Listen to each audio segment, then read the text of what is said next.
Obrigado, senador Alessandro. Senador Rogério Carvalho. Senhor presidente, senhor relator, ministro Mandetta, com quem eu tive a honra de compartilhar um mandato, mesmo período, mandato de deputado federal, com quem eu tive grandes embates durante o debate sobre o programa Mais Médicos, mas eu tinha várias perguntas, mas aqui eu acho que várias questões foram esclarecidas. Acho grave esse debate sobre a prescrição ou a recomendação de medicamento não validado cientificamente. Acho mais grave ainda a sugestão de alterar a bula de um remédio para que ele possa ser levado ao consumo humano. O Estado tem a tarefa de proteger a vida e não de colocar em risco a vida da sua população. Então, isso é uma situação gravíssima. Mas, ministro, o que me faz refletir é que nós estamos com 408 mil mortos neste momento. E nós tivemos um certo tempo entre o anúncio da existência de um vírus e a transmissão comunitária no Brasil. A gente teve algum tempo para, pelo menos, saber que era um vírus altamente contagioso, saber quando começou a transmissão, era informado que era um vírus altamente contagioso, que ninguém conhecia bem ao certo, que não tinha um tratamento específico para este vírus, que não tinha tratamento definido para a doença Covid, certo? Ou seja, nós estávamos tentando tirar do que tinha acontecido, do que estava acontecendo na Itália, depois na Espanha, na Inglaterra e na Alemanha, alguma experiência que pode ser utilizada aqui. E a gente já sabia de antemão que a única arma possível para enfrentar ou para pelo menos reduzir a mortalidade era evitar que as pessoas se infectassem. Se para evitar que as pessoas se infectassem, tinha um mecanismo, o isolamento. Depois ficou claro e provado que, além do isolamento, a gente começou a descobrir quais eram os tipos de insumos que poderiam ser utilizados para ajudar na higienização ou na antisepsia ou na desinfecção, como a gente queira chamar, álcool em gel. O uso de máscara ficou comprovado que reduz bastante, bastante a transmissão, pode evitar em até 95%, dependendo da qualidade da máscara, de você se contaminar, pelo menos pelo ar. E o que me chamou a atenção nisso tudo? Algumas declarações. A primeira declaração do presidente da República: é uma gripezinha. É uma gripezinha significa dizer o seguinte: meu filho, se exponha. Minha filha, se exponha. Vai passar.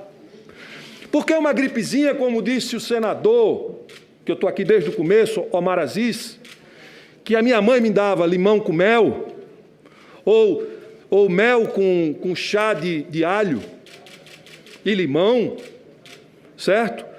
E estava tudo bem, era um expectorante. Mas a gripe mesmo ia embora quando o ciclo do vírus se ia.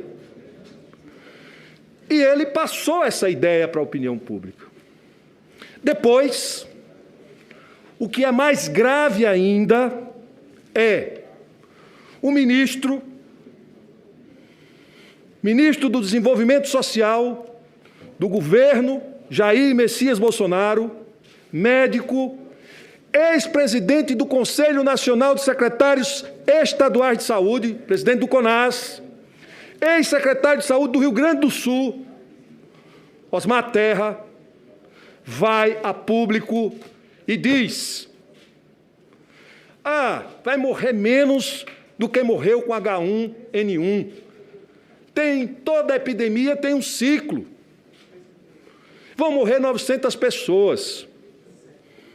Depois, senhor presidente e senhor relator, empresários do entorno do presidente, e eu faço questão de dizer aqui, nesta comissão, o dono do Madeiro, desse restaurante que as pessoas frequentam, o dono do Madeiro, guardem esse nome, disse que morreriam 5.000 pessoas. Mas tudo bem, deixa morrer 5.000 pessoas e a gente salva empregos, a economia. É assim mesmo. Depois, declaração do ministro da Economia, nessa mesma direção. Declarações do presidente do Banco Central, nessa mesma direção. Então, meus amigos, caros colegas senadores e senadoras, nós estamos diante não de um negacionismo desprovido de dolo, ou um negacionismo que representa uma ação culposa, mas, na verdade, uma tese que prevaleceu desde o início desta pandemia. A tese de que era preciso deixar as pessoas expostas para adquirir naturalmente imunidade e resolver rapidamente o problema econômico do emprego, da renda. E isso foi feito de forma intencional.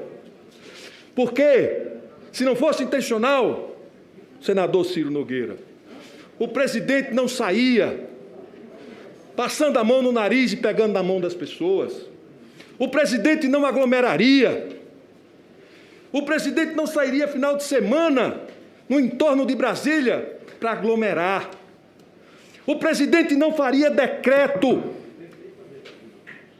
e nem vetava a lei que obrigava o uso de máscaras. E ele o fez. O presidente não impediria que prefeitos e governadores, na tentativa de conter a expansão do vírus, não tentaria impedir no STF com uma ação dizendo que ele tinha que coordenar e proibindo que governadores e prefeitos fizessem isolamento social efetivo. O STF interviu e colocou a lei que diz que é concorrente à atribuição de prefeitos, governadores e presidente da República na área da saúde. São concorrentes. Então, é discurso mesmo, porque isso é fundamental e essa é uma casa para fazer discurso em defesa da vida. Não, senador Rogério, Vossa Excelência tem o direito de falar o que o senhor quiser. É que deixa eu concluir, senhor presidente. O nosso convidado precisa se levantar e não, ele só vai me ouvir, só esse. Vai me ouvir aqui. Segure aí, porque o que eu estou falando é algo muito importante para a gente não se perder. Essa é uma investigação de sanitária sobre crime de saúde pública contra a vida. Por quê? Ministro, 10 respiradores a mais ou a menos não ia provocar 408 mil mortes. Prescrever ou não cloroquina não ia provocar 408 mil mortes, a não ser que a cloroquina fosse um artifício para gerar nas pessoas a ideia de que elas estavam protegidas e poderiam se expor. A não ser que fosse para isso. E a gente tem clareza e está apontando todos os elementos para isso.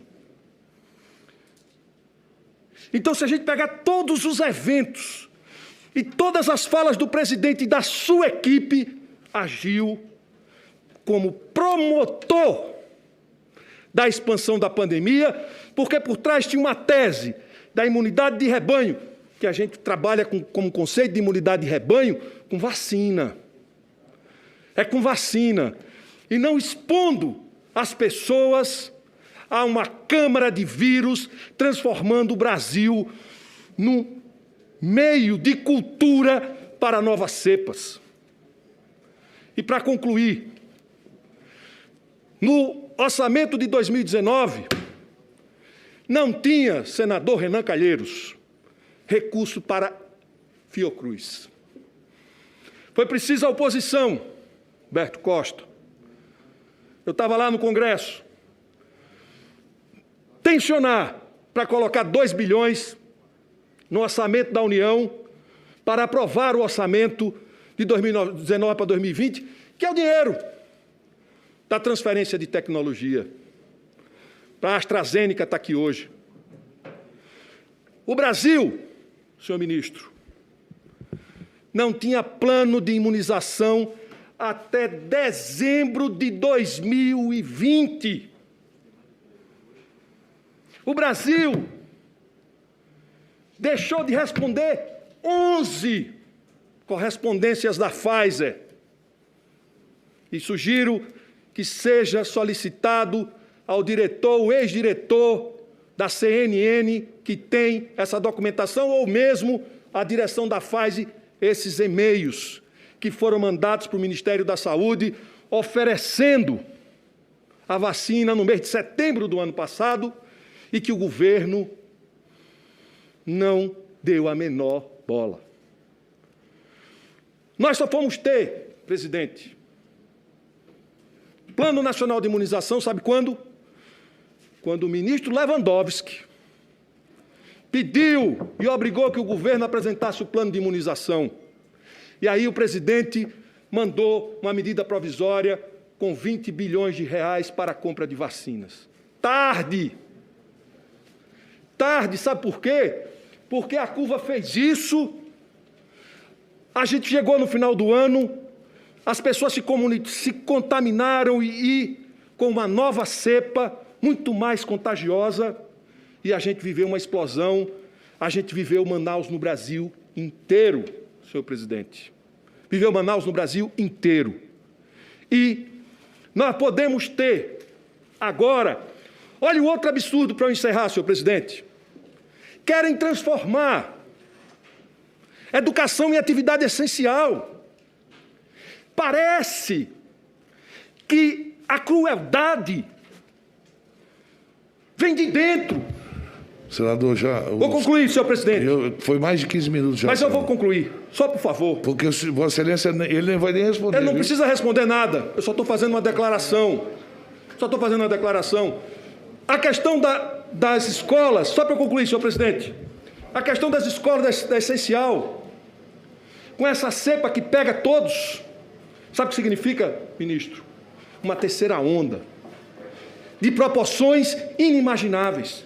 Então, todas as ações do governo é no sentido de expor a população de forma natural ao vírus, em torno da tese da imunidade de rebanho, sem vacina e largando a própria sorte e agindo contra a vida dos brasileiros. Isso é doloso, uma ação dolosa deste governo contra a vida. Obrigado, senador. Vossa Excelência pode se dirigir. Não, ele não fez nenhuma pergunta, Vossa Excelência. Presidente.